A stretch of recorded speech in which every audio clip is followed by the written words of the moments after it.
ابن شہر آشوب کی روایت میں آیا ہے کہ بنی امیہ نے امام حسن مجتبیٰ علیہ السلام کے جنازے کی طرف تیر چلائے۔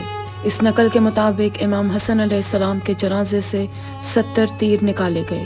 جب بنی ہاشم امام حسن مجتبیٰ علیہ السلام کے تابوت کو قبر پیغمبر صلی اللہ علیہ وآلہ وسلم پر لے گئے تو مروان نے بنی امیہ کے بعض دوسرے افراد کے ساتھ اسلحہ اٹھا کر ان کا راستہ روک لیا تاکہ آپ علیہ السلام کو اپنے نانا کے پہلو میں دفن ہونے نہ دیا جائے۔ بنی امیہ کا مورخ ابو الفرج اصفہانی لکھتا ہے کہ عائشہ اونٹ پر سوار ہو کر آئیں اور کہا، یہ گھر میرا گھر ہے اور میں اس میں کسی کو دفن نہیں ہونے دوں گی۔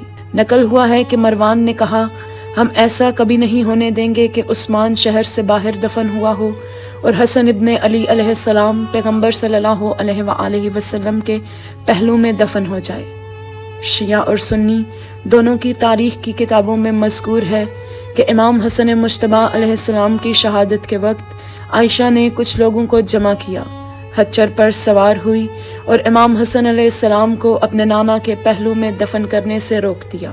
لوگوں میں جھگڑا ہوا اور مروان نے عائشہ کے حکم سے امام حسن علیہ السلام کے جنازے پر تیر برسائے۔ اس خونریزی سے بچنے کے لیے امام حسین علیہ السلام نے اپنے بڑے بھائی کو جنت البقیع کے قبرستان میں دفن کر دیا۔